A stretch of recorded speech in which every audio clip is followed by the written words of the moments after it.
सबसे पहले A+IS academy में आपका बहुत बहुत स्वागत है।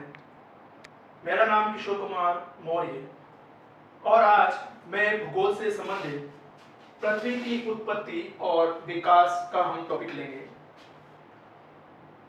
जस्ट इमेजिन, कभी आप घर के बाहर बैठे हो और आपने नाइट के समय यानी रात्रि के समय अगर आपने आकाश की तरफ देखा हो तो आपके दिमाग में आया होगा कि ये जो स्टार्स है, ये जो तारे हैं, वो क्यों चमकते हैं। ये सन ऐसा गोल है और ये दिन के समय रोशनी देता है और रात के समय में ये अचानक से दिखाई नहीं देता और एक चंद्रमा का आपको एक मॉडल दिखाई देने लगता है। इसका कारण क्या है? तो इससे संबंधित जो भी तथ्य होंगे उसके बारे में हम डिटेल से अध्ययन करेंगे। सबसे पहले हमारे पृथ्वी की उत्पत्ति और विकास से संबंधित इस टॉपिक में हम दो प्रकार की जो सिद्धांत है यानी थ्योरी है उसके बारे में हम अध्ययन करेंगे, जिसमें पहला रहेगा हमारी प्राथमिक थ्योरी, जिसे हम कहते हैं प्रारंभिक जो सिद्धांत है, और दूसरा हम पढ़ेंगे आधुनिक सिद्धांत के बारे में। तो प्राथमिक सिद्धांत जो हमारी अर्लियर थ्योरी रही है उसमें सबसे महत्वपूर्ण जो सिद्धांत पॉपुलर थ्योरी जो दी थी वो सन पृथ्वी की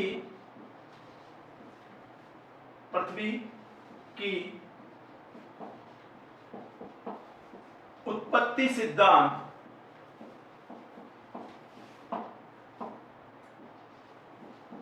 प्राथमिक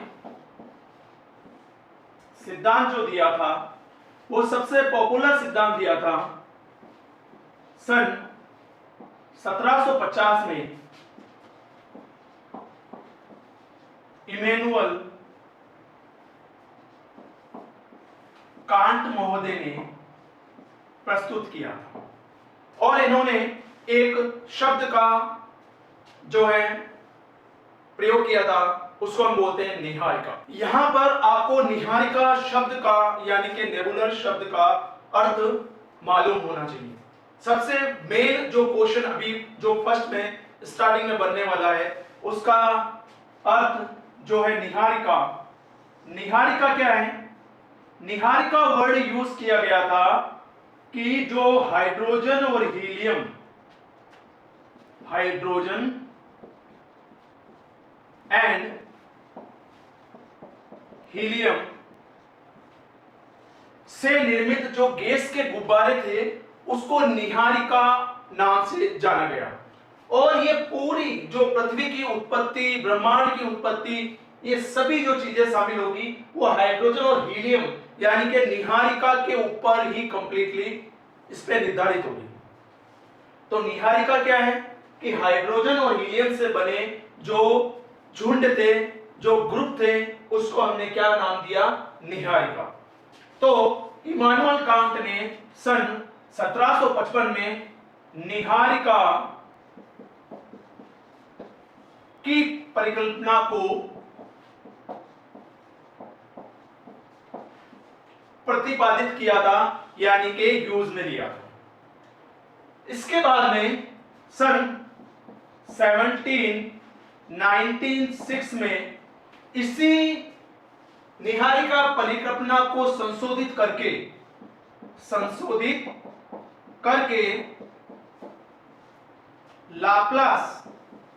लाप्लेस महोदय जो कि गणितज्ञ थे, उन गणितज्ञ ने इसे संशोधित किया और इसे निहारिका परिकल्पना जो है नाम फिर से दिया था।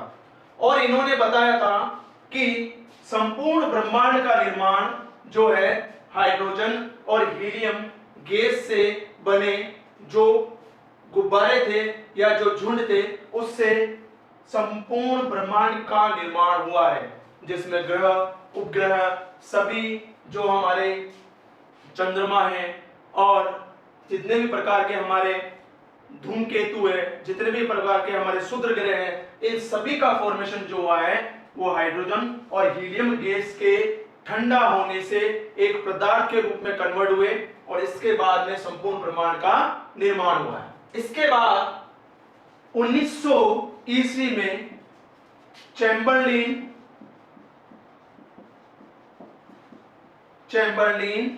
एंड मोल्टन महोदय ने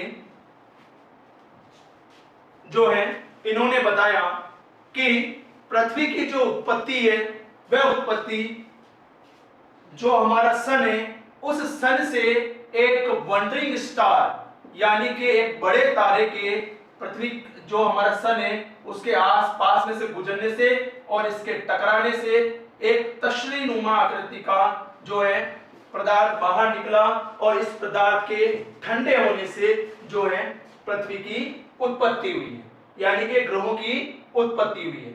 चैम्बरलिन और मोल्टन महोदय ने सन 1900 ईस्वी में यानी कि 19th सेंचुरी में बताया था कि पृथ्वी की उत्पत्ति और ग्रहों की उत्पत्ति जो है वह सन के पास में से एक वंडरिंग स्टार यानी कि एक तारे के पास में से गुजरने के कारण और इससे टकराने के कारण एक तशरी नुमा आकृति का जो शेप है वो बाहर निकला और उससे ये तशरी नुमा जो आकृति के पदार्थ है वह सन की ग्रेविटी के कारण यानी सन की गुरुत्वाकर्षण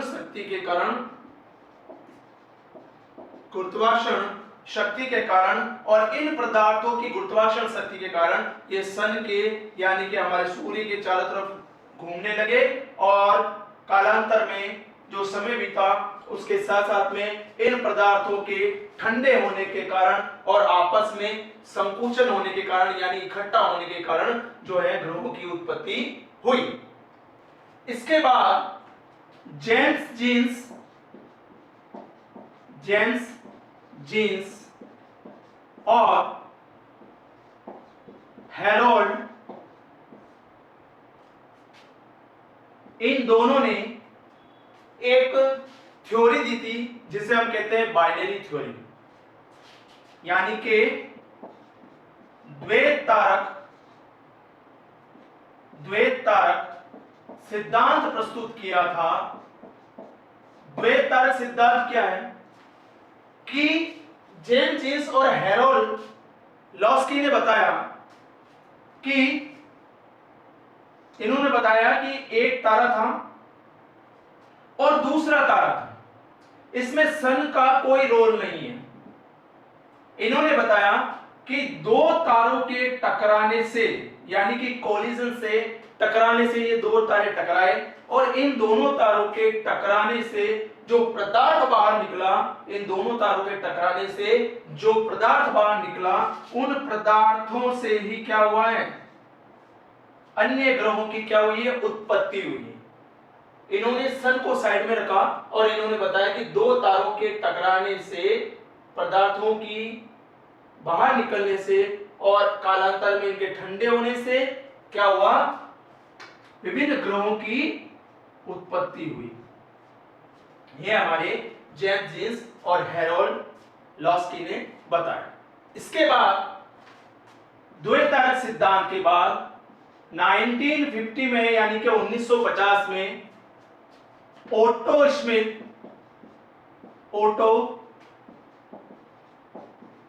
स्मिथ एंड कार्ल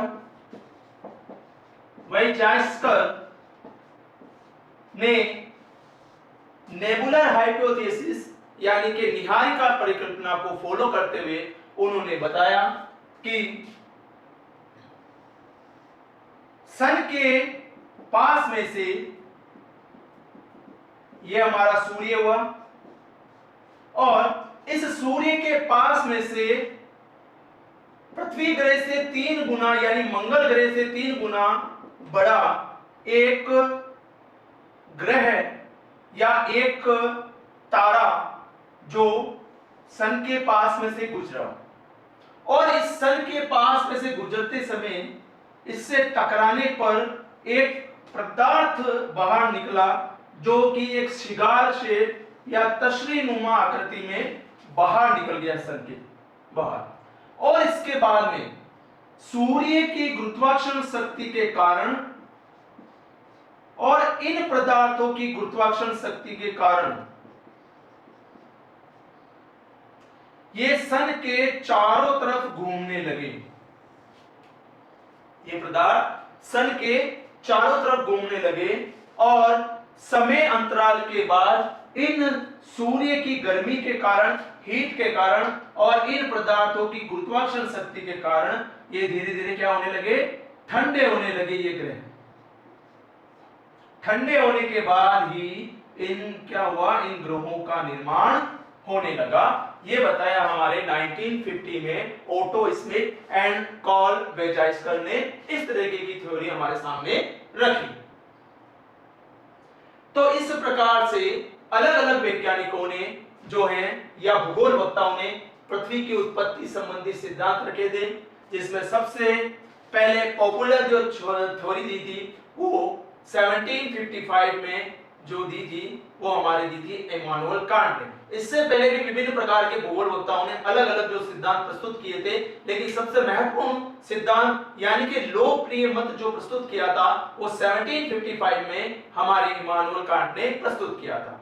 इसके बाद में सन 1796 यानी 1796 में जो है इसी निहारिका थ्योरी को फॉलो करते हुए यानी कि फॉलो करते हुए और इससे संशोधित करते हुए जो है लैप्लेस महोदय जो कि एक गणितज्ञ थे, उन्होंने इसको फिर से निहारिका परिकल्पना सिद्धांत प्रस्तुत किया था, यानी कि नेबुलर हाइपोथेसिस थ्योरी के नाम से इन्होंने प्रस्तुत किया था। और इन्होंने बताया था कि जो है निहारिका क्या है, वो हाइड्रोजन और हीलियम से निर्मित गैसों के झुंड है।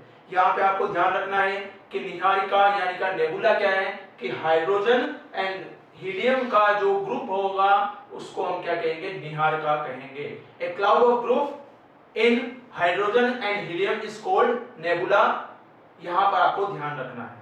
ये सबसे इंपॉर्टेंट लाइन बनती है कि व्हाट इज निहारिका। तो निहारिका क्या है, हाइड्रोजन और हीलियम के गैस के झुंड है। इसके बाद में हमने पढ़ा कि चैम्बरलिन और मॉर्टेन महोदय ने भी बताया कि एक तशरीनुमा आकृति का जो एक्सटेंशन है यानी कि विस्तार है उसको उन्होंने बताया कि ग्रहों के निर्माण से संबंधित बताया।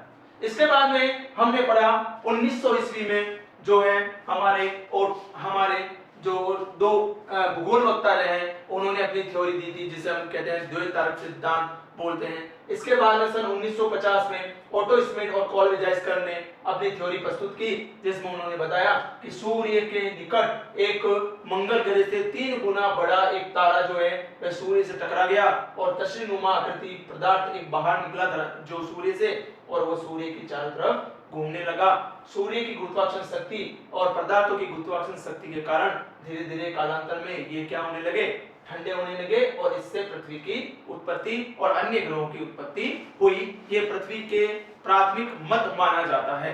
अब हम पढ़ेंगे पृथ्वी की आधुनिक जो है सिद्धांत क्या है कि पृथ्वी का आधुनिक सिद्धांत क्या प्रस्तुत किया गया, उसके बारे में हम क्या करेंगे, आगे अध्ययन करेंगे। तो क्लास के साथ में कंटिन्यू यानी कि निरंतर बने रहें और आगे देखते हैं हम कि पृथ्वी की आधुनिक सिद्धांत के बारे में भूगोल वक्ता अपना क्या मत प्रस्तुत करते हैं। पृथ्वी का प्रारंभिक सिद्धांत पढ़ने के बाद में हम पढ़ेंगे पृथ्वी का आधुनिक सिद्धांत। पृथ्वी का आधुनिक सिद्धांत के अंतर्गत कहा जाता है कि पृथ्वी की जो उत्पत्ति हुई है उससे पहले हमारा जो है संपूर्ण ब्रह्मांड बना है। इन द सेंस आधुनिक उत्पत्ति के अकॉर्डिंग सबसे पहले हमारा ब्रह्मांड है, उसके बाद में तारों की उत्पत्ति हुई, उसके बाद में हमारा सोलर सिस्टम बना, फिर हमारी पृथ्वी का विकास हुआ और पृथ्वी का विकास होने के बाद में हमारा स्थल मंडल, वायुमंडल, जल मंडल का निर्माण हुआ और उसके बाद में अंततः हमारा जो है जीवन यानी कि जीव मंडल का विकास हुआ। तो इस प्रकार से पृथ्वी के आधुनिक सिद्धांत से संबंधित जो मत दिया था वो मत दिया था हमारे जो इसके प्रतिपादक यानी कि इसको आधुनिक मत का जो है प्रतिपादन करने वाले कौन थे, वो उनका नाम है जॉर्ज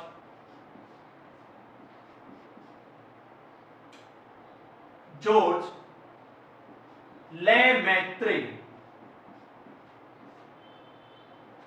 जॉर्ज लेमैत्रे जो हैं पृथ्वी के आधुनिक सिद्धांत से संबंधित जो है प्रतिपादक रहे हैं उनका नाम रहा है जॉर्ज लेमेत्रे, नाम रहा है। जॉर्ज लेमेत्रे जो हैं ये आधुनिक सिद्धांत के प्रतिपादक रहे हैं। इसके बाद में सबसे पहले सन 1920 यानी कि 1920 ईस्वी में एक भूगोल वक्ता, एक वैज्ञानिक हुए, उनका नाम है एडविन हब्बल। इन्होंने निहारिका या इन्होंने ब्रह्मांड विस्तारित परिकल्पना दी थी, मतलब कि यूनिवर्सल एक्सपेंडिंग थ्योरी प्रस्तुत की थी। ये की थी इन्होंने 1920 में एडविन हब्बल ने। कौन सी थ्योरी प्रस्तुत की थी? इसका नाम है ब्रह्मांड विस्तारित परिकल्पना। ब्रह्मांड विस्तारित परिकल्पना जो प्रस्तुत की थी वो की थी सन 1920 ईस्वी में एडविन हब्बल ने की थी, जिसे हम कहते हैं यूनिवर्सल एक्सपेंडिंग थ्योरी, या हम कह सकते हैं universal expanding nebulas hypothesis theory. Niharika ब्रह्मांड विस्तारित परिकल्पना के नाम से हम जानते हैं। इन्होंने बताया कि संपूर्ण ब्रह्मांड का निर्माण जो है ना, वे एक एटॉमिक, एक सिंगुलर एटॉमिक, जो एक एकाकी गोला था, एक छोटा सा टाइनी बॉल थी, इसके विस्फोट से संपूर्ण ब्रह्मांड का निर्माण हुआ है। इसके विस्फोट से संपूर्ण ब्रह्मांड का निर्माण हुआ है, ये बोलते हैं एडविन हब्बल। और एडविन हब्बल ने अपनी इस ब्रह्मांड विस्तारित सिद्धांत को बताने के लिए इन्होंने बताया, एक उदाहरण दिया है कि एक गुब्बारा लें, उस गुब्बारे में पहले से एक ये जो हमारा मार्कर है उससे हल्के से डॉट लगा दें, चली जगह पे डॉट लगा दें बिना फुलाए, और उसके बाद में उसमें आप हवा को भरिए। तो हम देखेंगे कि जैसे जैसे हम गुब्बारे को फुलाते हैं वैसे वैसे उन गुब्बारों के जो डॉट के बीच का जो डिस्टेंस है, जो दूरी है, वह बढ़ती जाती है। और उन गुब्बारों की दूरी बढ़ने के साथ साथ में उसमें लगे हुए जो डॉट होते हैं या बिंदु होते हैं वो भी क्या होते रहते हैं, बढ़ते जाते हैं। तो इसी आधार पर उन्होंने बताया कि जिस तरीके से हम हवा में, गुब्बारे में हवा भरते हैं, उसमें जैसे जैसे दूरी बढ़ती जाती है वैसे वैसे ब्रह्मांड भी क्या हो रहा है, बढ़ते जा रहा है। लेकिन कहीं पर आकर के ये जो ब्रह्मांड से उत्पत्ति से संबंधित जो सिद्धांत था, ये गुब्बारे से रिलेटेड जो ब्रह्मांड उत्पत्ति या विस्तारित सिद्धांत था, ये कहीं पर आकर के थोड़ा सा असफल हो जाता है, लेकिन पूर्ण रूप से असफल नहीं होता है। अब एडविन हब्बल ने जो है 1920 ईस्वी में जो है एडविन हब्बल, इन्होंने 1920 में जो सिद्धांत दिया था उसको हम कहते हैं ब्रह्मांड विस्तारित परिकल्पना, जिसे हम कहते हैं यूनिवर्सल एक्सपेंडिंग थ्योरी। अब इन्होंने अपने इस थ्योरी में क्या कहा कि संपूर्ण ब्रह्मांड का जब निर्माण नहीं हुआ था तो एक एकाकी गोला था जिसे नाम दिया गया एकागी, नाम दिया गया एकागी, जिसे हम बोलते हैं सिंगुलरिटी नाम दिया गया था। और इन्होंने बताया था कि क्या हुआ था कि जब ब्रह्मांड की उत्पत्ति हुई थी तो अचानक से ये जो सिंगुलर जो पॉइंट था, जो बिंदु था, इसमें बहुत ज्यादा तो घनत्व था, यानी कि इनफाइनाइट जो है डेंसिटी थी। तापमान की अगर हम बात करें तो तापमान भी अनंत था, तापमान अनंत, घनत्व अनंत। तो इसके कारण क्या हुआ था कि जब ये जो छोटी सी टाइनी बॉल थी, अचानक से इसमें क्या होता है, विस्फोट हो जाता है, यानी कि एक्सप्लोजन हो जाता है। और ये explosion only for, time note करना, ओनली फॉर 43 सेकंड के लिए होता है, यानी कि 43 सेकंड के लिए ये विस्फोट होता है और 43 सेकंड में ही संपूर्ण ब्रह्मांड का निर्माण हो जाता है, यानी कि ये पदार्थ पूरे क्षेत्र में फैल जाते हैं। और इसके बाद 43 सेकंड के विस्फोट में के बाद लगभग 3 मिनट में फर्स्ट परमाणु यानी कि एटम का निर्माण हो जाता है। 43 सेकंड का विस्फोट, संपूर्ण ब्रह्मांड का निर्माण, 3 मिनट में फर्स्ट परमाणु बनकर के हमारा क्या हो जाता है, तैयार हो जाता है।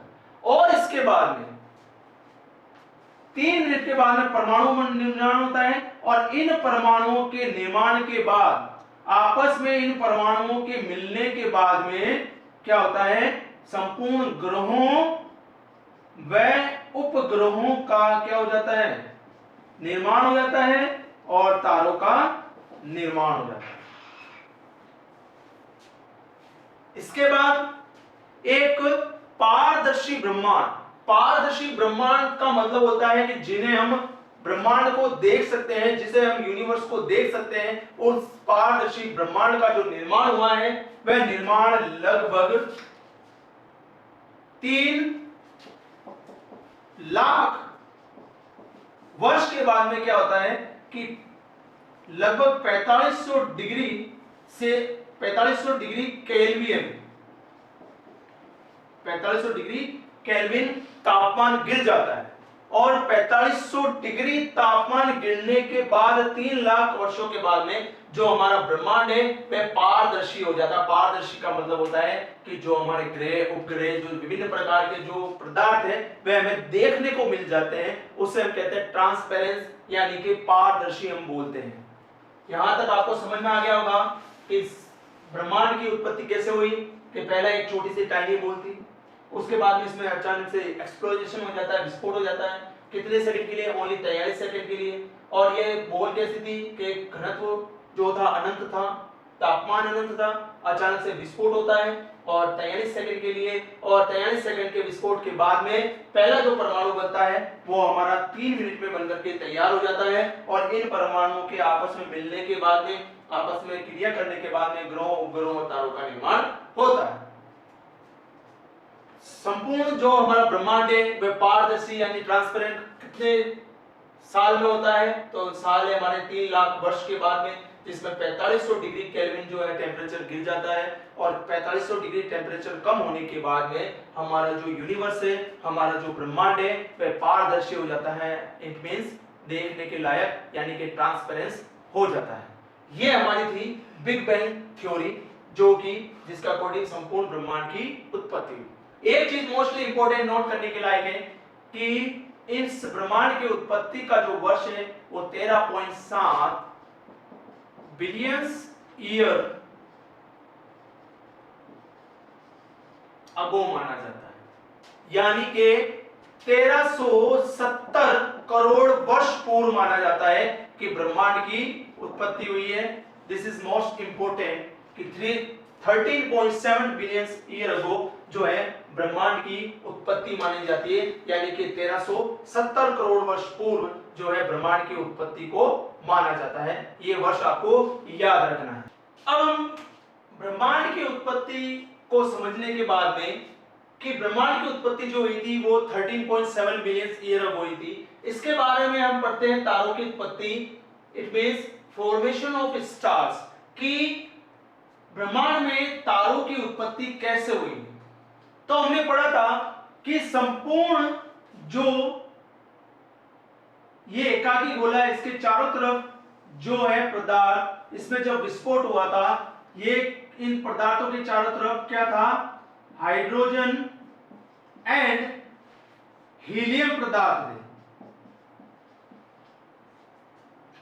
ये पदार्थ जब इस एकाकी गोले के जो जहां पर तापमान अधिक था इसके चारों तरफ घूम रहा था, तब हाइड्रोजन और हीलियम गैस के झुंड थे इसके चारों तरफ घूम रहे थे, और इन हाइड्रोजन और हीलियम गैस के गोलों के ठंडे होने के कारण ही क्या हुआ, तारों की उत्पत्ति हुई। इन तारों की उत्पत्ति लगभग 5 से लेकर के 6 मिलियन ईयर अगो मानी जाती है, के लगभग 500 से 600 करोड़ वर्ष पूर्व मानी जाती है इन तारों की उत्पत्ति। यहां पर हमें एक समझना होगा, आकाश गंगा। आकाश गंगा क्या है? इट मींस गैलेक्सी क्या है? A group of stars, it means is called Akash Ganga, यानी कि तारों के समूह को हम क्या कहते हैं? आकाश गंगा कहते हैं। यानी कि जो तारों का एक समूह होगा उसको हम क्या कहते हैं? आकाश गंगा। और आकाश गंगा का जो व्यास होता है वो लगभग 80,000 से लेकर के 1.50 लाइट ईयर हो सकता है, यानी कि 80,000 से लेकर के 1.50 लाइट ईयर के मध्य हो सकता है। एक हमें एक टर्म समझना होगा, प्रकाश वर्ष। प्रकाश वर्ष, इस टर्म को समझना होगा, यानी कि लाइट ईयर। लाइट ईयर क्या है कि जैसे हमारे अर्थ के ऊपर किसी रोड, किसी रेलवे से हम जब यात्रा करते हैं, ट्रेवल करते हैं, तब किलोमीटर में हम जो डिस्टेंस, दूरी तय करते हैं उसको हम किस में मेजर करते हैं? किलोमीटर में। वैसे ही सूर्य की किरणों को, डिस्टेंस को मेजर करने के लिए जो वर्ड यूज किया जाता है वो क्या है? हमारे प्रकाश वर्ष।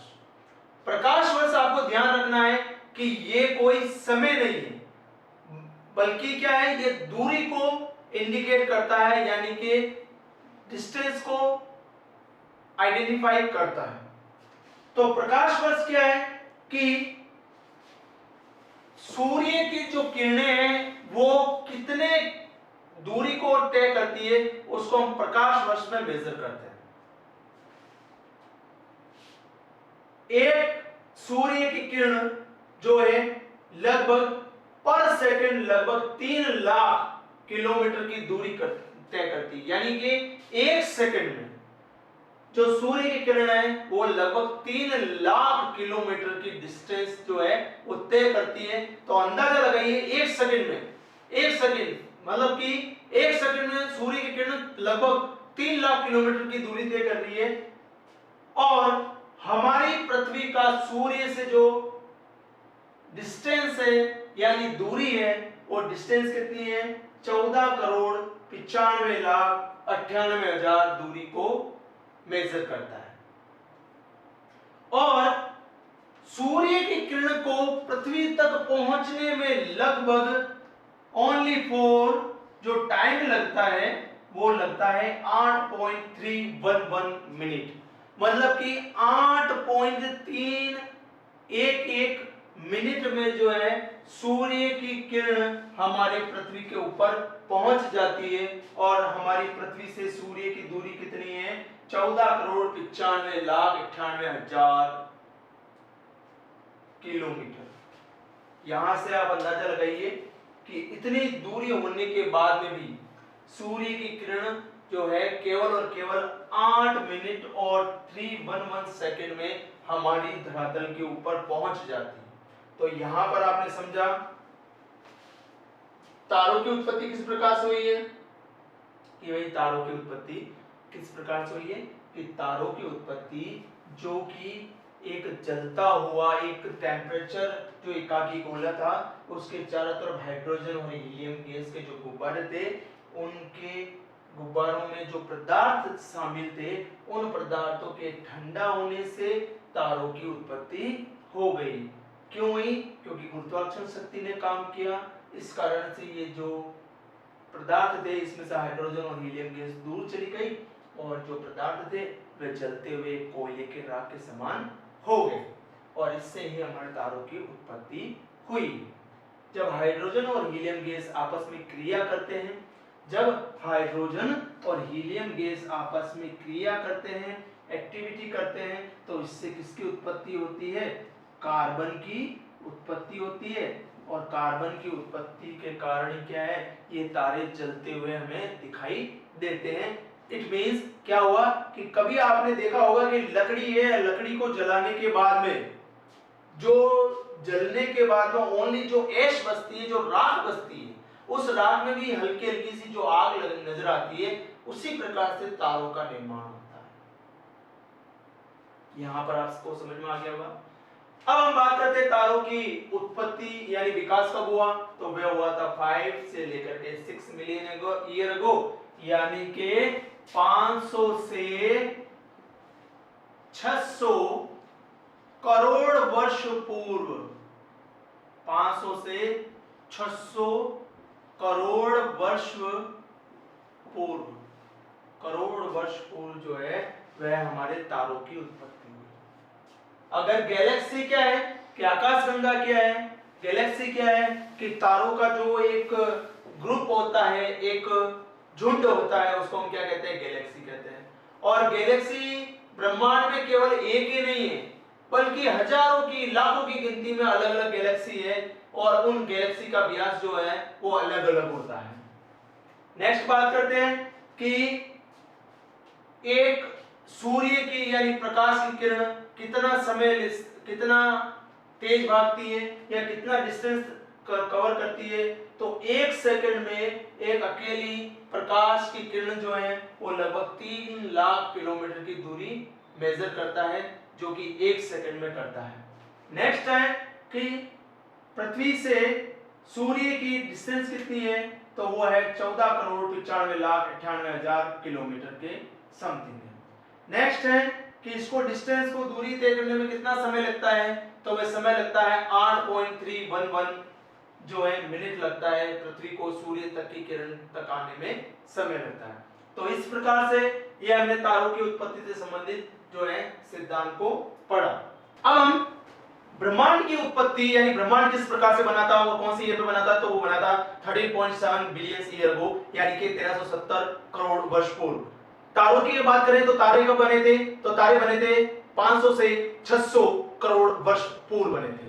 और इसके बाद में अब हम पढ़ेंगे कि हमारा जो सोलार सिस्टम है यानी कि सौर मंडल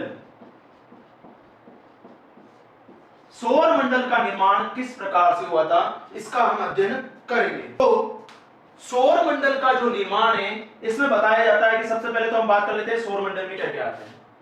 तो सौर मंडल में सबसे पहले तो हमारा एक सन हो जाएगा, 63 मून्स हो जाएंगे, यानी कि ब्रह्मांड में केवल और केवल एक सूर्य है। 63 यानी 63 चंद्रमा है। हमारा पृथ्वी का एक चंद्रमा है, इसके अलावा सौर मंडल में लगभग 63 जो है चंद्रमा है। और चंद्रमा किसे कहा गया कि जो कि पृथ्वी का उपग्रह है उसको हम चंद्रमा कहते हैं। नेक्स्ट बात करते हैं, यहां पर 8 ग्रह हैं। 8 ग्रहों की बात करें यानी कि प्लैनेट्स की बात करें तो कितने हैं, ब्रह्मांड में 8 ग्रह माने जाते हैं, जो कि हमारी नॉलेजेबल थिंग्स है, यानी कि 8 ग्रहों के बारे में हमारे पास में जानकारी है। अगर इन ग्रहों के निर्माण की, इस सौर मंडल के ग्रहों के निर्माण की बात करूं कि ग्रहों का निर्माण यानी कि कब हुआ था इस सौर मंडल का, तो लगभग हुआ था 5 से लेकर के 5.6 मिलियन ईयर अगो माना जाता है हमारे सौर मंडल का निर्माण, कि लगभग 500 से 560 करोड़ वर्ष के मध्य का जो हमारा है सौर मंडल का निर्माण यानी ग्रहों का निर्माण हमारे माना जाता है। इसके बाद में हम बात करते हैं कि अब इस सौर मंडल में जो ग्रह बने हैं, जो प्लैनेट्स बने हैं, वो किस प्रकार से बने हैं, तो इसकी हम जानकारी आगे चलते हुए ले लेते हैं।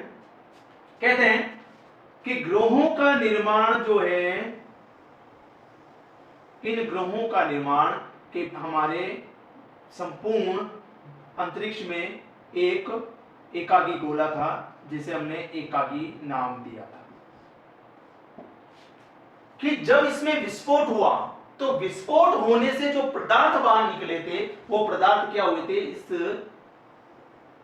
इसके चारों तरफ घूमने लगे। इस केंद्र के क्यों घूमने लगे, क्योंकि इसमें गुरुत्वाकर्षण शक्ति यानी ग्रेविटेशनल फोर्स था। गुरुत्वाकर्षण बल काम कर रहा था। किसका बल, गुरुत्वाकर्षण का। ये जो पदार्थ है इनका और ये जो मध्य में एक गोला था जलता हुआ उसका गुरुत्वाकर्षण काम कर रहा था। इसके कारण ये क्या करने लगे, पदार्थ इसके चारों तरफ घूमने लगे। और इस पदार्थों के शामिल में क्या था, हाइड्रोजन व हीलियम से बने गैस के गुब्बारे शामिल थे। हमने नेबुला के बारे में क्या पढ़ा, एक group of gases, hydrogen and helium is called nebula. यानी कि हाइड्रोजन और हीलियम से बने जो गैस के गुब्बारे थे उसने हमने किसका नाम दिया था, निहारिका का नाम दिया था। और इस निहारिका के आधार पर ही संपूर्ण ब्रह्मांड की उत्पत्ति मानी जाती है। आगे चलते हुए देखते हैं कि ये जो हाइड्रोजन और हीलियम के गैस के जो गुब्बारे थे जिनका आयतन और घनत्व कम था, उसमें से क्या हुआ, इन ये जो पदार्थ घूम रहे थे जिनका आयतन और घनत्व कम था, वे इसकी गर्मी के कारण क्या हुआ, वे पदार्थ तो क्या हो गए, ठोस अवस्था में बदल गए। क्यों? क्योंकि आपस में ये जो पदार्थ थे इसके चारों तरफ घूम रहे थे, ये क्या होने लगे, आपस में क्या करने लगे, मिलने लगे, कोलिजन होने लगे, टकराने लगे, संकुचन होने लगे, मेल्ट होने लगे। और इनके मिलने के कारण क्या हुआ, इनके मिलने से और इसकी गर्मी के कारण हाइड्रोजन और हीलियम गैस जो थी वह क्या हो गई, यहां से उड़ गई। और उड़ने के कारण ये पदार्थ क्या है, ठोस अवस्था में बदल गए। और जो इसके पास में ये गर्मी जो हमें सूर्य कहते हैं, इसकी गर्मी के कारण जो पदार्थ ठोस अवस्था में बच गए उसे हमने क्या कहा, पार्थिव ग्रह के नाम दिए। उन्होंने हमें क्या नाम दिया, पार्थिव ग्रह के नाम दिया। और जिन पदार्थों से, जिन ग्रहों से ये जो है ये गैस नहीं उड़ पाई, उसको हमने ज़ोलबिनाइन यानी कि गैसीय ग्रह का नाम दिया। क्यों कहा गैसीय ग्रह, क्योंकि इसमें अभी भी क्या है, हाइड्रोजन और हीलियम गैस क्या अभी भी मौजूद है, अभी भी यहां पर क्या है, इसकी क्वांटिटी पाई जाती है। यहां तक आपको समझ में आ गया होगा कि ग्रहों का निर्माण किस प्रकार से हुआ। कि ग्रहों का निर्माण जो है वह जो सूर्य है, उस सूर्य के चारों तरफ जो घूमता हुआ पदार्थ था, उन पदार्थों के आपस में मिलने के कारण और इन पदार्थों के ऊपर जो आवरण था हाइड्रोजन और हीलियम गैस का, उसके दूर हो जाने के कारण क्या हुआ, ग्रहों का निर्माण हुआ। पहले हमें ग्रहों का निर्माण समझने के पहले आपको ये चीज और समझनी चाहिए। पहला नेबुला था, गैसों का झुंड, गैसों के झुंड से अणु बने, अणु छोटे छोटे अणु बने, मतलब आपस में मिलने लगे, अणु बने हाइड्रोजन और हीलियम गैस से। फिर अणु से परमाणु बने, यानी कि प्लेटोनिज्म बने, यानी परमाणु बने।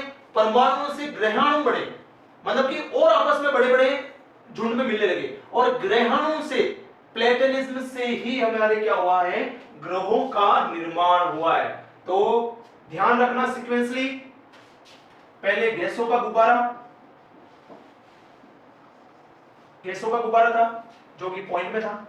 फिर गैसों के गुब्बारों में हीट के कारण क्या हुआ, अणु बने।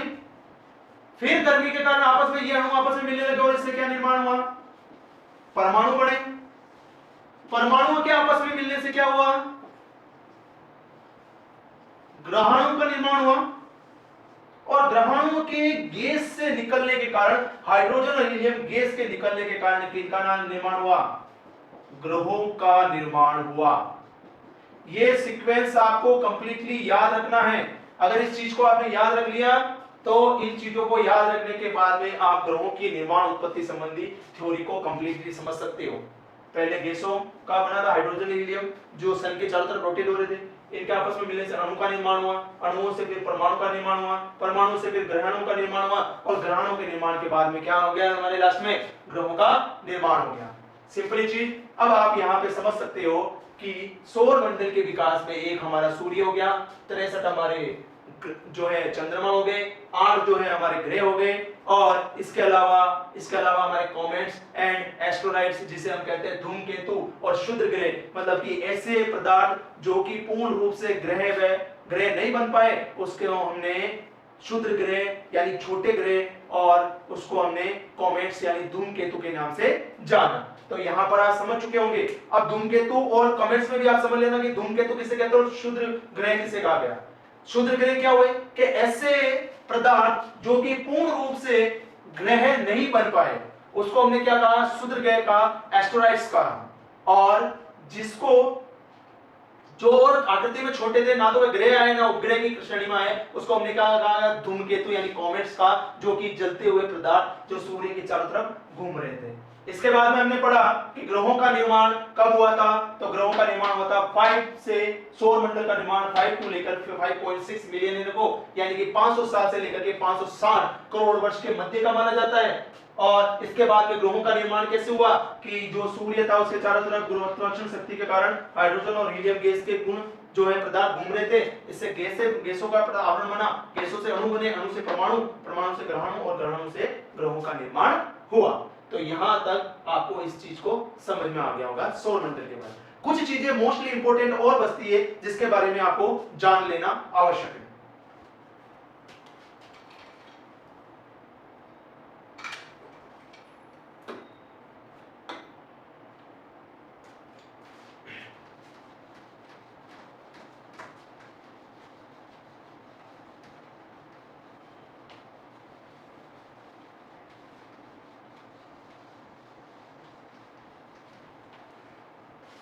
अब हमें आगे समझना है कि ग्रहों में पार्थिव ग्रह किसे कहा गया।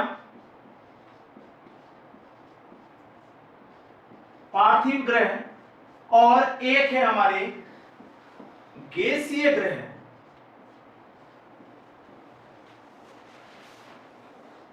इस चीज को समझना है। पार्थिव ग्रह यानी कि टेरेस्ट्रियल प्लैनेट्स एंड गैसीय ग्रह यानी कि जोल्वियन प्लैनेट्स। फिर से समझ लेना, पार्थिव ग्रह यानी कि टेरेस्ट्रियल प्लैनेट्स एंड गैसीय ग्रह यानी कि जोल्वियन प्लैनेट्स। इसको समझ लेना कि ये ग्रहों का कैसे बनता है। तो पार्थिव ग्रह किसे कहा गया कि ऐसे ग्रह जो कि सन के पास में घूम रहे थे और कक्षा के अंदर, कक्ष, अक्ष और कक्ष का नाम सुना होगा कि सूर्य की ग्रेविटी के कारण जो उसकी कक्षा में घूम रहे थे वह ग्रह कहलाए हमारे पार्थिव ग्रह। और जो सूर्य की कक्षा के दूर घूम रहे थे उसको हमने कहा गैसीय ग्रह। अब इन्हें क्यों कहा गया कि जो सूर्य के नजदीक जो ग्रह घूम रहे थे उसमें से क्या हुआ कि जो हाइड्रोजन और हीलियम थी वे हाइड्रोजन और हीलियम इसकी गर्मी के कारण क्या हो गई, वे इन ग्रहों के ऊपर से उड़ गई और उड़ने के कारण इसमें से केवल और केवल क्या बच गया, स्थलीय भाग। केवल और केवल स्थलीय भाग बच गया और इसी स्थलीय भाग के कारण इनको पार्थिव ग्रह या स्थल मंडल ग्रह कहा गया। और जो सूर्य की डिस्टेंस यानी दूरी से दूर थे वहां पर सूर्य की ऊष्मा यानी सूर्य का ताप नहीं पहुंच पाया और इस ताप के नहीं पहुंचने के कारण इससे हाइड्रोजन और हीलियम गैस दूर नहीं हो पाई और दूर नहीं हो पाने के कारण ये आज भी यहां पर गैसों के झुंड पाए जाते हैं। इसके कारण इसको हमने गैसीय ग्रहों का नाम दिया। अब हम इस पार्थिव ग्रह और गैसीय ग्रहों में अंतर को समझ लेते हैं पूरा तरीके से। पहले बात करते हैं पार्थिव ग्रहों की। पार्थिव ग्रह कौन से ग्रह हैं? सूर्य की कक्ष के अंतर्गत, सूर्य की कक्ष के अंतर्गत जो ग्रह आए उसको हमने क्या कहा, पार्थिव ग्रह के नाम से जाना। दूसरा, सूर्य की कक्ष से दूर ग्रह,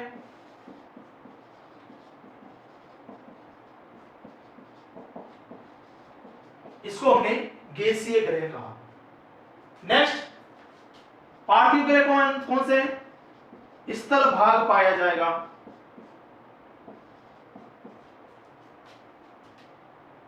स्थल भाग का पाया जाना। क्यों पाया जाएगा? क्योंकि सूर्य की किरणों के, सूर्य के ताप के कारण यहां पर जो हाइड्रोजन और हीलियम गैस होगी वह दूर हो जाएगी और केवल स्थल भाग बच जाएगा। गैसीय ग्रहों में स्थल भाग नहीं पाया जाता है। कारण क्या है कि सूर्य की हीट नहीं पहुंच पाती और इस कारण से यहां पर हाइड्रोजन और हीलियम गैस आज भी मौजूद है। सूर्य की हीट नहीं पहुंच पाती और इसी कारण से आज भी यहां पर हाइड्रोजन और हीलियम गैस मौजूद है। तीसरा कारण, इन्हें पार्थिव ग्रह क्यों कहा गया? क्यों? क्योंकि यहां पर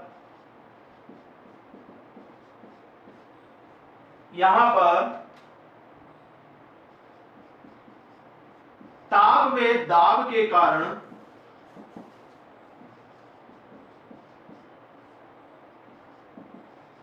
स्थलीय भाग है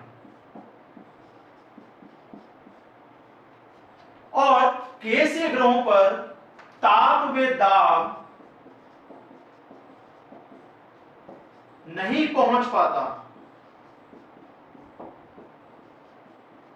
इट मींस यहां पर गैस आज भी मौजूद है। यहां तक क्लियर हो चुका होगा। नेक्स्ट बात करते हैं पार्थिव ग्रह के अंदर कौन से ग्रह आते हैं। तो यहां पर मंगल, पृथ्वी, मंगल, पृथ्वी, बुध, मंगल, पृथ्वी, बुध व शुक्र ग्रहों को शामिल किया गया है। ये हमारे पार्थिव ग्रह कहलाते हैं। अगर हम गैसीय ग्रहों की बात करें तो यहां पर बृहस्पति, शनि, अरुण व वरुण ग्रहों को शामिल किया गया है। तो यहां पर आपकी चीज क्लियर हो चुकी होगी। और mostly important this is topic, mostly important कि पार्थिव ग्रह और गैसीय ग्रह किसे कहते हैं, पार्थिव ग्रहों का निर्माण कैसा होता है, गैसीय ग्रहों का निर्माण कैसे होता है, पार्थिव ग्रहों के अंदर कौन से ग्रह आते हैं और गैसीय ग्रहों के अंदर कौन से आते हैं। एक आपके दिमाग में थिंकिंग ये पहुंच रही होगी कि सर पहले 9 ग्रह थे, पहले 9 प्लेनेट थे, बट आज के प्रेजेंट टाइम में एक जो है प्लेनेट्स क्यों है, कि why this reason in this modern time that's means one जो प्लेनेट्स है वो हटा दिया गया है। तो उसका रीजन ये है बेटा कि जो 9 ग्रह थे उसमें से एक ग्रह जो हटा दिया गया है जिसका नाम है प्लूटो।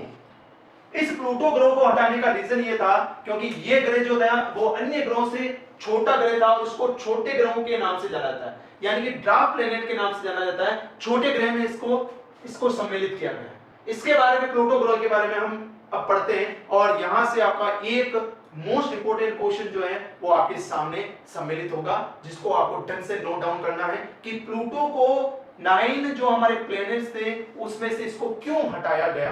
अब हमने पढ़ा कि सौर मंडल का निर्माण कब हुआ था। तो सौर मंडल का निर्माण हुआ था 500 करोड़ से लेकर के 5.6 यानी कि 560 जो है करोड़ वर्ष पूर्व हुआ था, यानी कि 500 से 560 करोड़ वर्ष पूर्व हुआ था। और हमारे जो ग्रहों का निर्माण हुआ था वह ग्रहों का निर्माण माना जाता है लगभग 4.6 billion year ago, 4.6 billion year ago माना जाता है, 4 बिलियन ईयर अगो माना जाता है, यानी कि 460 करोड़ वर्ष पूर्व ग्रहों का निर्माण हुआ। अब हम पढ़ रहे थे प्लूटो के बारे में कि प्लूटो को ग्रहों की संख्या से कब हटाया गया, क्यों हटाया गया, इसको समझना। तो अंतरराष्ट्रीय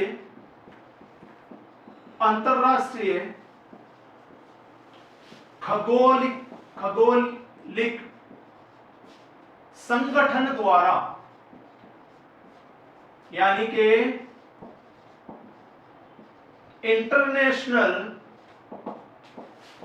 एस्ट्रोनॉमिकल यूनियन, अंतरराष्ट्रीय खगोल के संगठन इंटरनेशनल एस्ट्रोनॉमिकल यूनियन ने सन 2006 में प्लूटो को अन्य ग्रहों से निकाल दिया, जो 9 ग्रह थे उसमें से निकाल दिया और इसको बोना ग्रह यानी कि पौने ग्रह की संख्या में रखा गया, जिससे कहते हैं ड्वार्फ प्लैनेट की श्रेणी में रखा गया था। और इसको शामिल कब किया गया था, यह भी याद रखना कि प्लूटो को ग्रहों में शामिल किया गया था सन 2003 में, यानी कि 2003 में प्लूटो को जो है ग्रहों की संख्या में शामिल किया गया था और सन 2006 में इंटरनेशनल एस्ट्रोनॉमिकल यूनियन यानी कि अंतरराष्ट्रीय खगोलिकी संगठन के द्वारा इसे बोने ग्रह में सम्मिलित किया गया था। यहां तक आपके क्लियर हो चुका होगा। तो ये था आपके सौर मंडल और ग्रहों की उत्पत्ति संबंधी सिद्धांत। याद रखना सौर मंडल का निर्माण कब हुआ, 5 मतलब कि 500 से 560 करोड़ वर्ष पूर्व। तारों का निर्माण कब हुआ, तो तारों का निर्माण भी कब हुआ था, तो तारों का निर्माण हुआ था 500 से 600 करोड़ वर्ष पूर्व। ब्रह्मांड की उत्पत्ति कब हुई थी, तो ब्रह्मांड की उत्पत्ति हुई थी 1370 करोड़ वर्ष पूर्व। और ग्रहों की उत्पत्ति कब हुई थी? तो ग्रहों की उत्पत्ति हुई थी 4.5 से लेकर के 4.6 मिलियन ईयर अगो, यानी कि 450 करोड़ वर्ष से लेकर के 460 करोड़ वर्षों के मध्य में हमारे जो है ग्रहों की उत्पत्ति हुई। अब हम इसके बाद में पढ़ेंगे हमारे जो चंद्रमा यानी सैटेलाइट, जो हमारा ओनली ऑन वन जो प्राकृतिक उपग्रह है, उसके बारे में हम अध्ययन करेंगे।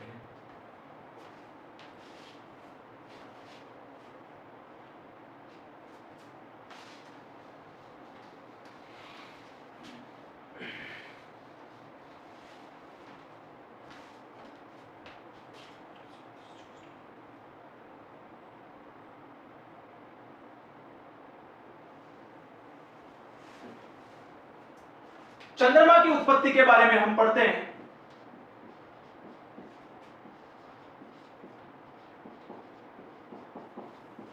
I mean to say formation of the moon.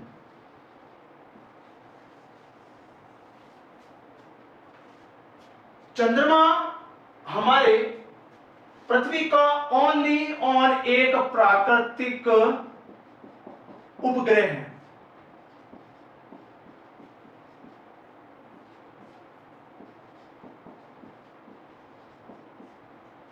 आपके यहां से क्वेश्चन बनता है कि पृथ्वी का ओनली ऑन एक सैटेलाइट यानी कि नेचुरल सैटेलाइट कौन सा है? तो याद रखना है कि चंद्रमा जो है पृथ्वी का एक मुख्य जो है प्राकृतिक उपग्रह माना जाता है। अब पृथ्वी से चंद्रमा की उत्पत्ति जो कब मानी जाती है? तो वह मानी जाती है 4.44 मिलियंस ईयर अगो।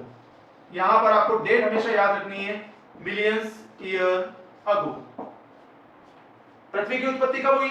4.5 से लेकर 4.6 मिलियन ईयर अगो, और चंद्रमा की उत्पत्ति हुई 4.44 मिलियन ईयर अगो, यानी कि 400 साल से 400 करोड़ वर्ष से लेकर के 440 करोड़ वर्ष के मध्य में जो है हमारे चंद्रमा की उत्पत्ति मानी जाती है।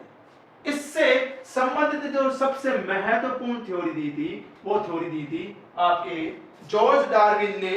ये थ्योरी दी थी जॉर्ज डार्विन में 1838 में। किसने दी थी? जॉर्ज डार्विन ने। जॉर्ज डार्विन ने कहा कि चंद्रमा की उत्पत्ति जो है पृथ्वी से ही हुई, और इन्होंने बताया कि पृथ्वी पहले किस तरीके से थी कि पृथ्वी जो थी भाई एक डंबल शेप आकृति में थी, एक डंबल शेप आकृति में थी, और पृथ्वी के जो साइड के जो किनारे थे वे तो थे साइज में मोटे, बट इसके मध्य का भाग जो था वह क्या था? कमजोर था। यहां पे समझना कि इन्होंने बताया कि पृथ्वी एक डंबल शेप आकृति में थी जिसका मध्य का भाग कमजोर था, और इसका जो बाहरी किनारा था वो क्या था? कठोर था, मोटा था। और कालांतर में समय अंतराल के बाद में कुछ ऐसे फिनोमेना, कुछ ऐसी घटनाएं हुई, उन घटनाओं के कारण इसके मध्य का भाग जो था वह अचानक से क्या हो गया? ब्रेक हो गया, यानी कि टूट गया। और इस टूटे हुए भाग से ही एक तरफ हमारा बना अर्थ, एक तरफ बना हमारा अर्थ, और एक तरफ हमारा क्या बन गया? मून बन गया। यानी कि एक तरफ हमारी पृथ्वी बन गई और एक तरफ हमारा चंद्रमा बन गया। बट समय बीतने के साथ साथ में जो कि जॉर्ज डार्विन की थ्योरी थी, इस थ्योरी को क्या है? एक्सेप्ट नहीं किया गया, और वर्तमान में जो प्रेजेंट टाइम में जो थ्योरी दी थी, मतलब कि आधुनिक विचारकों ने थ्योरी दी थी, उसके बारे में हम पढ़ते हैं। तो आपको ध्यान रखना है कि चंद्रमा की उत्पत्ति से संबंधित जो थ्योरी दी थी वो किसने दी थी? 1838 में जॉर्ज डार्विन ने बताया। और इन्होंने क्या बताया कि एक डंबल शेप आकृति थी अर्थ की, और वो बीच में से टूट गई, और इस टूटने की वजह से क्या हुआ? एक तरफ हमारी पृथ्वी बन गई और एक तरफ हमारा सूर्य बन गया। अब हम पढ़ेंगे पृथ्वी की आधुनिक, चंद्रमा की उत्पत्ति का जो आधुनिक मत क्या कहता है। पृथ्वी से टूटने के बाद में चंद्रमा की उत्पत्ति का आधुनिक मत क्या कहता है, उसके बारे में हम पढ़ते हैं।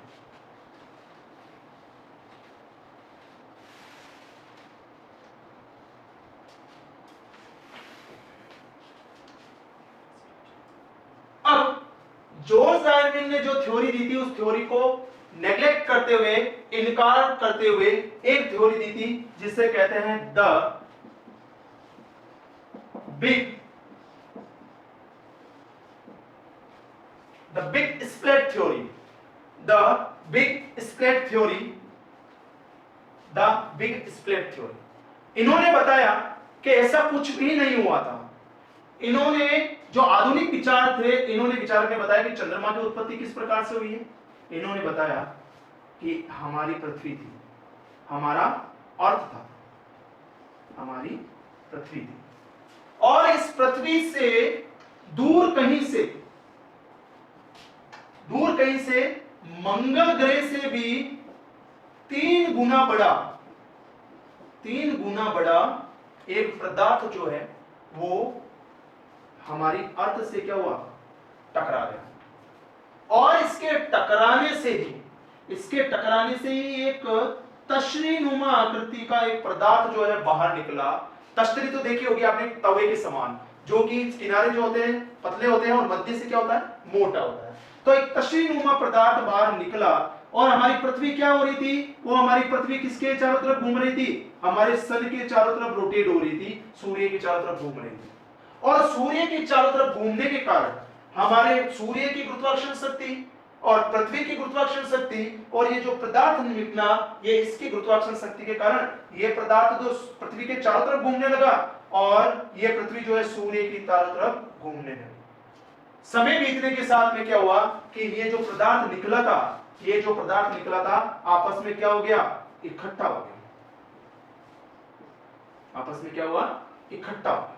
और इकट्ठा होने की वजह से ही क्या कहते हैं कि इकट्ठा होने से और इसके ठंडे होने से किसकी उत्पत्ति हुई, हमारे चंद्रमा की उत्पत्ति होती है। तो ये किसका कहना था, हमारे वर्तमान भूगोल वक्ता या वैज्ञानिकों का मानना था। तो इस प्रकार से हमने पढ़ा कि द फॉर्मेशन ऑफ मून किस प्रकार से हुआ था, कि फॉर्मेशन ऑफ मून जो हुआ था वो लगभग 400 करोड़ से लेकर के 440 करोड़ वर्ष के बीच का माना जाता है। इसमें एक थ्योरी दी थी सन 1838 में, 1838 में किसने दी थी, जॉर्ज डार्विन ने दी थी। और उन्होंने बताया था कि डंबल शेप आकृति थी, बीच में से टूट गई और उससे पृथ्वी और चंद्रमा की उत्पत्ति हो गई थी। वर्तमान क्या था कि द बिग स्प्लिट थ्योरी दी थी, और द बिग स्प्लिट थ्योरी में क्या हुआ था, एक बिग जाइंट इंपैक्ट, यानी कि बिग जाइंट इंपैक्ट का मतलब होता है एक भयानक विस्फोट हुआ था। और विस्फोट होने के कारण पृथ्वी से एक पदार्थ बाहर निकला जो तशरीनुमा था, जो कि गुरुत्वाकर्षण शक्ति के कारण पृथ्वी के चारों तरफ और सूर्य के चारों तरफ घूमने लगा। और वर्तमान में इसके ठंडे होने और इकट्ठा होने से हमारे किसका निर्माण हो गया, हमारे चंद्रमा का निर्माण हो गया। तो ये हमने पढ़ा हमारे स्टार फॉर्मेशन ऑफ मून। अब हम पढ़ते हैं पृथ्वी की विकास या पृथ्वी का उद्भव कैसे हुआ, मतलब हमारी पृथ्वी कैसे बनी। इन सब के बनने के बाद में हमारा जो ग्रह बन गए, उपग्रह बन गए, क्षुद्र ग्रह बन गए, सूर्य बन गया, ब्रह्मांड बन गया, इन सब के बाद में हमारा जो पृथ्वी है, हमारे पृथ्वी का विकास कैसे हुआ उसके बारे में अब हम जान लेते हैं। चंद्रमा की उत्पत्ति पढ़ने के बाद में हम पढ़ते हैं पृथ्वी का उद्भव। It means evolution of the earth, कि पृथ्वी का जो उद्भव है, पृथ्वी का जो किस प्रकार से बनी है उसके बारे में हम पढ़ लेते हैं। इसको पढ़ाने के पहले कुछ मेन चीजें आपको याद फिर से रिमाइंड करा देते हैं। एग्जाम के पर्सपेक्टिव से, एग्जाम के अकॉर्डिंग जो सबसे इंपॉर्टेंट जो क्वेश्चन बनते हैं आपको ध्यान रखना। पहला आकाश गंगा या आकाश गंगा किसे कहते हैं, गैलेक्सी किसे कहते हैं। दूसरा ब्रह्मांड की उत्पत्ति से संबंधित जो प्रतिपादक थे उनका नाम क्या है, जॉर्ज लामेत्रे। बिग बैंग की थ्योरी किसने प्रस्तुत की, तो याद रखना है एडविन हब्बल, जिन्होंने नाम दिया ब्रह्मांड विस्तारित परिकल्पना का नाम। नेक्स्ट आता है प्रकाश वर्ष क्या होता है, इससे रिलेटेड आपके क्वेश्चन बनते हैं। नेक्स्ट आपके जो ये जो जितने भी ब्रह्मांड से संबंधित जो भी उत्पत्ति हुई है, जो भी विकास हुआ, उसके डेटा आपको याद रखना है। अब हम पढ़ते हैं पृथ्वी का उद्भव यानी कि इवोल्यूशन ऑफ द अर्थ।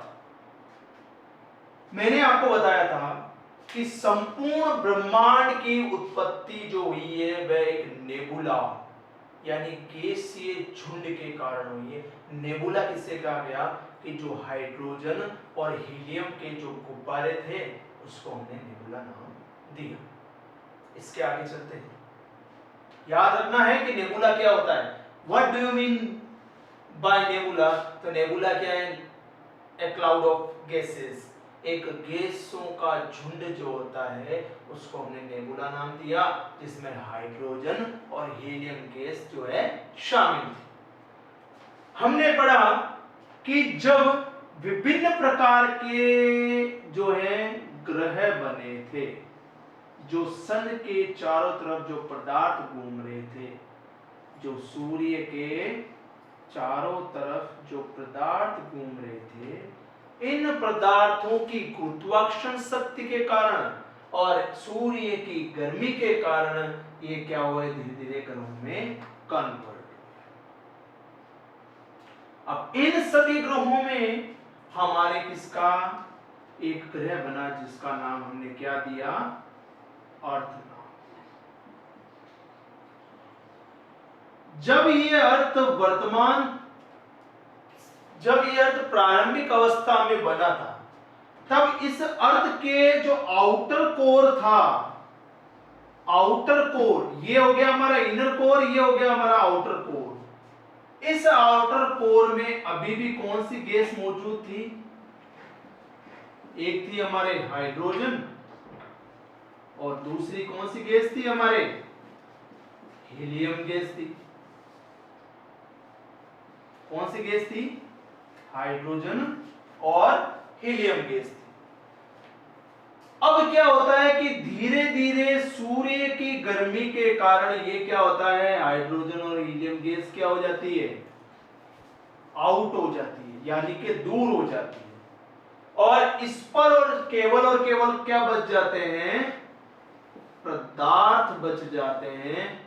और यहां पर वर्तमान समय में हमारे कौन से शामिल होते हैं? स्थल, जल एवं वायु। हमारे क्या शामिल हो जाते हैं?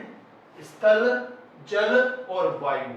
और धीरे धीरे चल करके क्या होता है कि हमारी जो पृथ्वी है वो धीरे धीरे ठंडी होने लगती है और हमारी पृथ्वी के ऊपर स्थल मंडल, जल मंडल और वायुमंडल का निर्माण होना शुरू हो जाता है।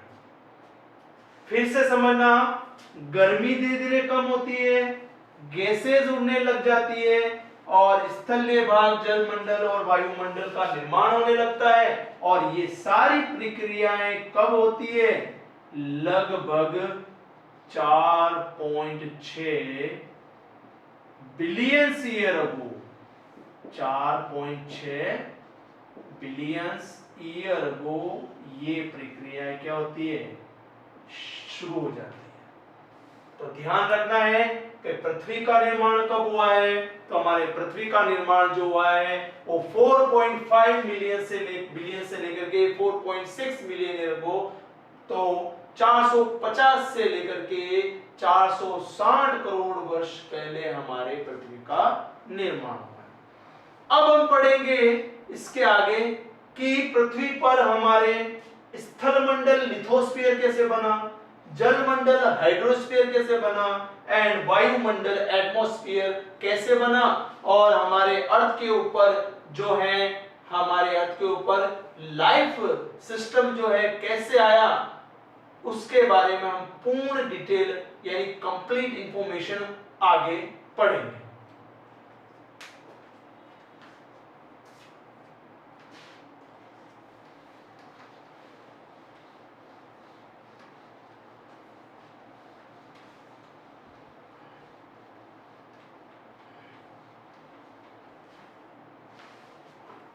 पृथ्वी के उद्भव से संबंधित सबसे पहले हम पढ़ते हैं स्थल मंडल। स्थल मंडल यानी कि लिथोस्फीयर, फॉर्मेशन ऑफ लिथोस्फीयर, कि हमारे स्थल मंडल का निर्माण किस प्रकार से हुआ। हम सभी जानते हैं कि संपूर्ण ग्रहों का निर्माण जो है वो एटॉमिक जो है बॉम्ब से हुआ है, जिससे हमने क्या कहा, एकागी, सिंगुलरिटी, और इस सिंगुलरिटी एटम की गर्मी के कारण ही विभिन्न प्रकार का ग्रहों का निर्माण हुआ, 8 प्लैनेट्स का निर्माण हुआ।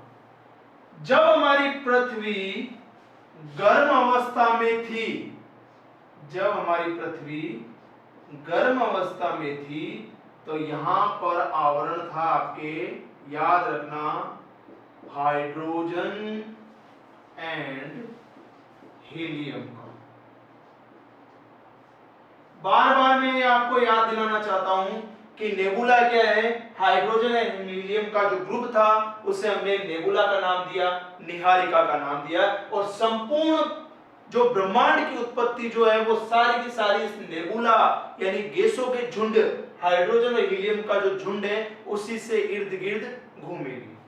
तो धरातल का जो आंतरिक भाग है वह गर्म था।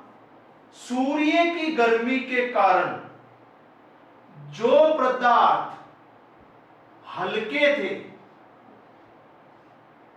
वह धरातल के ऊपरी भागों में रह गए, और जो पदार्थ भारी थे वह धरातल के आंतरिक भागों में चले गए। इट मींस क्या हुआ कि जिनका घनत्व ज्यादा था वे धरातल के आंतरिक भागों में चले गए, और जिनका घनत्व कम था वह धरातल के ऊपर चले गए। इसको हम एक स्ट्रक्चर के इस तरीके से समझते हैं। फॉर एग्जाम्पल, ये आपकी पृथ्वी मान लेते हैं, ये धरातल का हमने मान लिया आंतरिक भाग, इंटीरियर ऑफ द अर्थ, जिनकी दूरी जो है वह 63,070 किलोमीटर यानी कि 6370 किलोमीटर अप्रोक्सीमेटली है, यहां पर आपको समझना है। और धरातल का जो क्रस्ट है वह सबसे ऊपर पाया जाता है। इसको हमने एक भाग बांट लिया क्रस्ट, दूसरा भाग बांट लिया हमने मेंटल, और तीसरा भाग बांट लिया हमने नीफे। इसको हमने आगामी आने वाली क्लासों में जो है हम पढ़ेंगे इसको डिटेल में कि क्रस्ट, मेंटल और नीफे क्या होते हैं। या हम कह सकते हैं इसको समझना कि क्रस्ट को कहा गया बेटा सियाल, मेंटल को कहा गया सीमा, और नीफे को कहा गया आपके सियाल, सीमा और नीफे, तो इसको हमने नीफे नाम दे दिया। अब बेटा समझना कि सियाल में जो धरातल के जो हल्के पदार्थ थे, जो ऊपर की बात कर रहा हूं, यहां पर आके सिलिका और एल्यूमिनियम आ गया, SiO सीमा का मतलब सिलिका और मैग्नीशियम आ गया, और निकल का निकल और फेरस आ गया। तो जो घनत्व में ज्यादा थे वो धरातल के आंतरिक भागों में चले गए, और जिनका घनत्व कम था वह धरातल के ऊपरी भाग में चले गए। और इस प्रकार से हमारी पृथ्वी का जो है स्थल मंडल बनकर के तैयार हो गया। जिनका घनत्व था वह धरातल के आंतरिक भागों में चले गए, और जिनका घनत्व कम था वह धरातल के ऊपर भाग चले गए। इसी से हमारे पृथ्वी का स्थल मंडल बनकर के तैयार हुआ। पृथ्वी का जो ऊपरी भाग होगा जहां गर्मी अधिक होगी वहां पर वह जल्दी ठंडा हो जाएगा, और अंदर गर्मी कम पहुंचने के कारण, सूर्य की किरणें कम पहुंचने के कारण वो उसका आंतरिक भाग जो होगा वह गर्म अवस्था में होगा। आपको यहां पर एक चीज ध्यान रखना है कि नीफे का जो भाग है उसको दो पार्ट में डिवाइड किया गया है, इनर कोर और आउटर कोर। आंतरिक कोर यानी आंतरिक क्रोड और बाहरी क्रोड। हमारा पृथ्वी का जो आंतरिक क्रोड है वह कठोर अवस्था में, बट जो बाहरी क्रोड है वह ठोस अवस्था में नहीं है बल्कि द्रव्य अवस्था में। इसकी हम डिटेल जो है अध्ययन जो है डिटेल जानकारी जो है हमारा इसका जो फिजिकल ज्योग्राफी का सेकंड चैप्टर है इंटीरियर ऑफ द अर्थ, उसमें हम कंप्लीट जानकारी को डिटेल तरीके से हम आपको एक एक चीज पॉइंट टू पॉइंट बताने की कोशिश करेंगे। तो स्थल मंडल का फॉर्मेशन के बारे में आप समझ चुके होंगे। सूर्य की गर्मी के कारण ये धीरे धीरे ठंडे होने लगे, जो हल्के पदार्थ थे वे धरातल के ऊपर बने, और जो भारी पदार्थ है वो धरातल के अंदर चले गए घनत्व के आधार। हल्के पदार्थ कौन से हैं? Silica, aluminium. इससे थोड़े भारी पदार्थ सिलिका और मैग्नीशियम, और इससे थोड़े भारी पदार्थ क्या है? निकल और फेरस, जिसे हम कहते हैं निकल और लोहा। लोहे की घनत्व अधिक होने के कारण ये धरातल के आंतरिक भागों में चले गए और इस प्रकार से हमारा स्थल मंडल बन करके तैयार हो गया। अब इसके बाद में स्थल मंडल के बाद में हम बात करते हैं हमारा जल मंडल किस प्रकार से बन करके तैयार हुआ। तो हाइड्रोस्फीयर का फॉर्मेशन हम जान लेते हैं।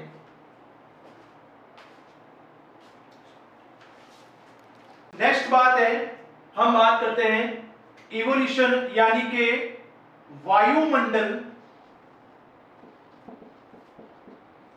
व जलमंडल का विकास। Formation of the hydrosphere and atmosphere, इसको हम जानने की कोशिश करते हैं कि वायुमंडल में जलमंडल और वायुमंडल का विकास जो है पृथ्वी के उद्भव से संबंधित कैसे हुआ था। देखो, जब हमारा धरातल बना था, जैसे हमारा स्थल मंडल बन गया, ये हमारा हो गया लिथोस्फीयर, इसको हम बोलते हैं लिथोस्फीयर यानी कि स्थल मंडल। तो धरातल का जो ऊपरी भाग था ये तो था कठोर, बट धरातल का जो आंतरिक भाग था ये भी अभी क्या है? लिक्विड फॉर्म में। अब क्या होता है, इन आगे आने वाले समय में क्या होता है, धरातल का जो आंतरिक भाग है वह गर्म होने के कारण यहां पर आपके क्या है? मैग्मा है, और इस मैग्मा के गर्म होने के कारण ये क्या करता है? दरारों से हीट रिलीज करता है, यानी कि गर्मी उत्पन्न करता है। और इस गर्मी के कारण क्या होता है? ऊपर धरातल के ऊपर क्या होता है? क्लाउड का निर्माण होता है, यानी कि बादलों का निर्माण होता है। जब पृथ्वी ठंडी हो रही थी तब यहां पर मुख्य रूप से जो गैसेस थी, वो गैसेस जो थी वह मुख्य रूप से nitrogen, carbon dioxide, ammonia, methane, इस प्रकार की गैसेस थी। तो ये जब गैसें धरातल के ऊपर बढ़ रही थी, तो ऊपर बढ़ने के कारण क्या होता है कि इन गैसों के बाहर निकलने के कारण यहां पर क्या होता है? बादलों का निर्माण होने लगता है, और बादलों के निर्माण होने की वजह से यहां पर बाद ऊपर जाने की वजह से कार्बन डाइऑक्साइड और नाइट्रोजन गैस आपस में मिलकर क्या करने लगते हैं? क्रिया करने लगते हैं, रासायनिक क्रिया का जन्म लेते हैं। और इस प्रकार से इन क्रियाओं के कारण क्या होता है? यहां पर तेज गति से क्या होने लगती है? बारिश होने लगती है, यानी पे यहां पर वर्षा होने लगती है, रेनफॉल होने लग जाती है। रेनफॉल होने की वजह से, और ये रेनफॉल 1 साल 2 साल 5 साल नहीं बल्कि करोड़ों वर्षों तक यहां पर बारिश होने लगती है। और इस बारिश की वजह से क्या होता है? हमारे धरातल के ऊपर जो ऊपर उठे हुए भाग थे वो स्थल भाग बन गए, और जो नीचे धसे हुए भाग थे वहां पर बारिश का पानी जमा होने की वजह से वहां पर सी एंड ओशन का निर्माण होने लग गया, यानी कि सागरों और महासागरों का निर्माण होना प्रारंभ हो गया था। इस प्रकार से जहां पर ये जहां पर इकट्ठा हुआ उसको हमने जलमंडल यानी कि हाइड्रोस्फीयर कहा, और जहां पर ये गैसेस ऊपर जाने लगी और इस गैसेस के ऊपर जाने की वजह से क्या हुआ? यहाँ पर गैसों का निर्माण होने लगा, और पूरे आवरण में जो है वायुमंडल में जो है वहां पर गैसेस होना प्रारंभ हो गई। कहते हैं कि वर्तमान टाइम में हमारे अर्थ के ऊपर लगभग 78% जो है वो है नाइट्रोजन गैस, 21% जो है वो हमारे पास में है, 21% जो है वो हमारे पास में है ऑक्सीजन गैस, एंड लगभग जो है 2% जो है वो हमारे पास में कार्बन डाइऑक्साइड गैस, एंड 0.04% जो है वो हमारे पास में है आर्गन गैस। याद रखना है आपको कि परसेंटेज की बात करें 78% जो है nitrogen, 21% oxygen, 2.00% carbon dioxide and approximate जो हमारा 2% बचता है उसमें 0.04% जो है हमारे पास में आर्गन गैस है। तो इस प्रकार से हमारा वायुमंडल बनकर के तैयार होता है। अब जब ये कार्बन डाइऑक्साइड और नाइट्रोजन गैस ऊपर जाती है तो यहां पर हमारे क्या है, ओशन का निर्माण होता है। तो याद रखना है ओशन का निर्माण हमारे पृथ्वी पर धरातल पर लगभग 400 करोड़ वर्ष पूर्व माना जाता है।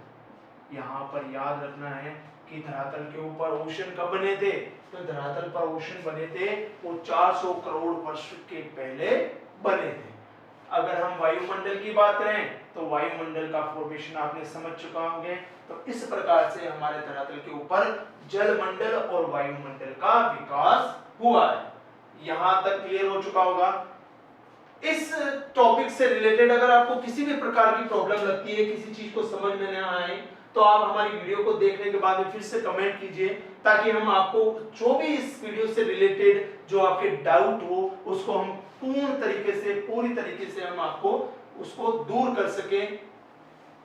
यहां तक आपको समझ में आ गया होगा। अब हम इसको स्थल मंडल, जल मंडल, वायुमंडल, आई मीन टू से लिथोस्फीयर, एटमॉस्फेयर एंड हाइड्रोस्फीयर को समझने के बाद अब हम पढ़ते हैं जीवन की उत्पत्ति, यानी कि फॉर्मेशन ऑफ लाइफ, कि धरातल के ऊपर फॉर्मेशन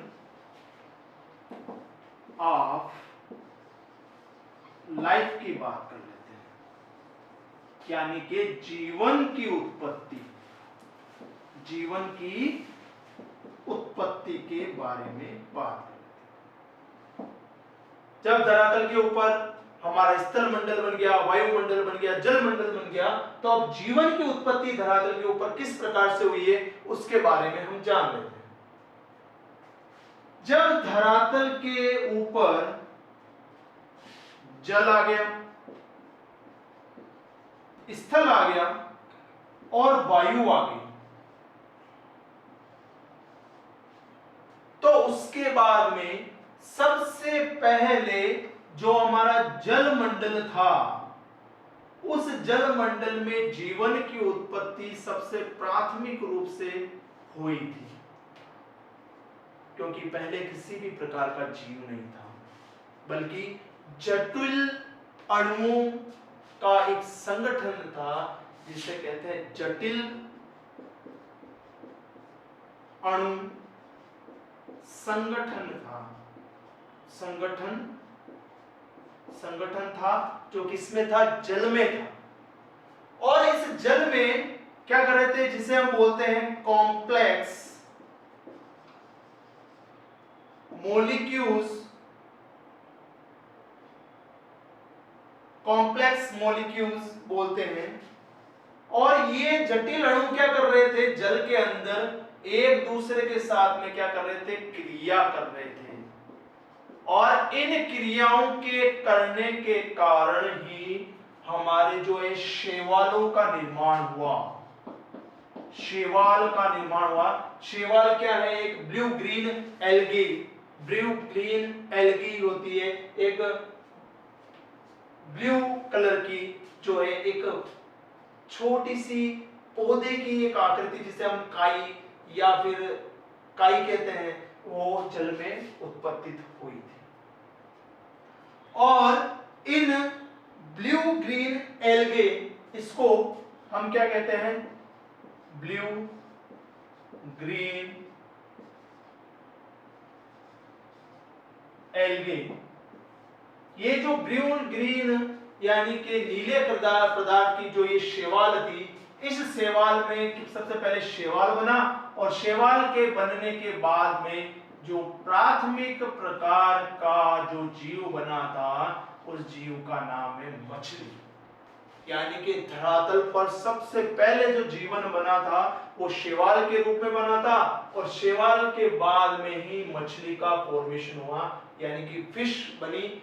तो ध्यान रखना है कि धरातल जब हमारी पृथ्वी बनी थी, उस पृथ्वी पर सबसे पहले जो शैवाल और शैवाल से मछली का निर्माण। कहते हैं कि पृथ्वी पर धरातल के ऊपर जीवन की उत्पत्ति जो हुई थी वो 380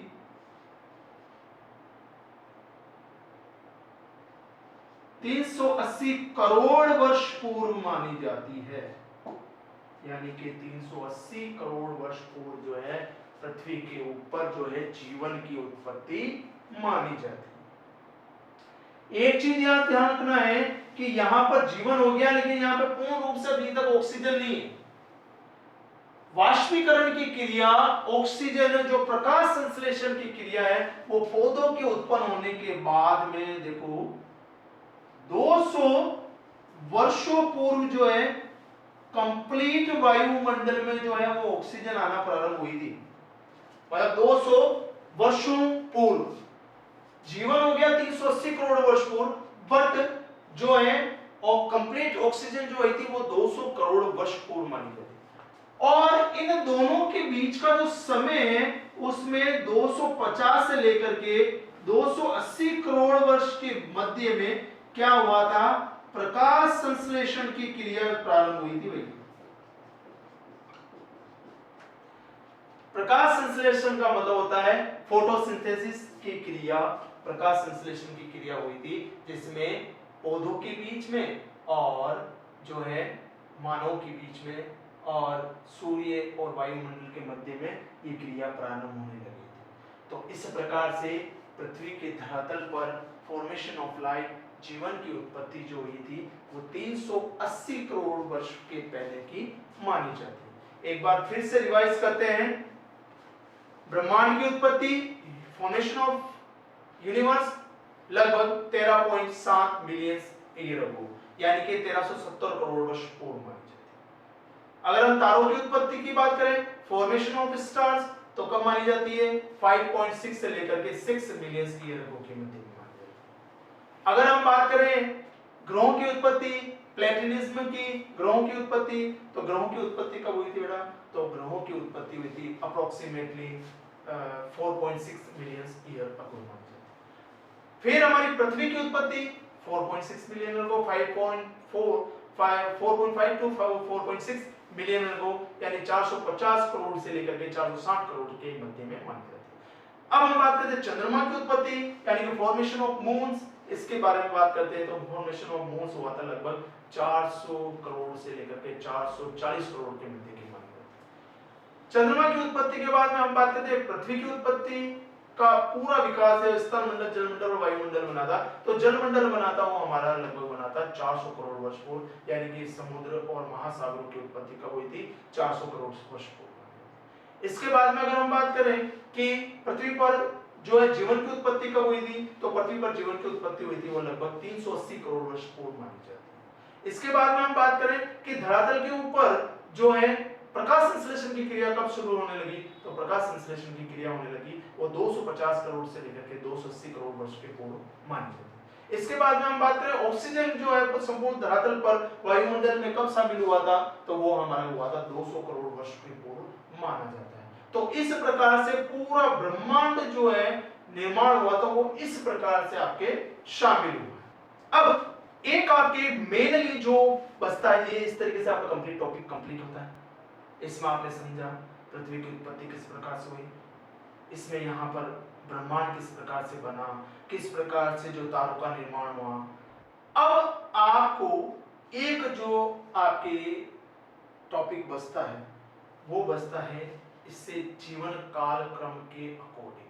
वो आपको एक चीज समझने के लिए मैं आपको उससे रिलेटेड जो है आपको समझा दिया जाएगा।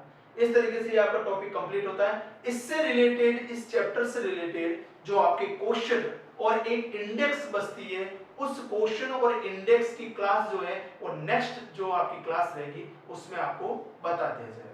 अगर आपको ये वीडियो अच्छी लगी हो, हमारी क्लास अच्छी लगी हो, तो इसको ज्यादा से ज्यादा लाइक करें, अधिक से अधिक इसको सब्सक्राइब करने की कोशिश करें और अधिक से अधिक इसको शेयर करें ताकि इससे रिलेटेड हम और भी अच्छी क्लासेस को आपके सामने हम ला सकें।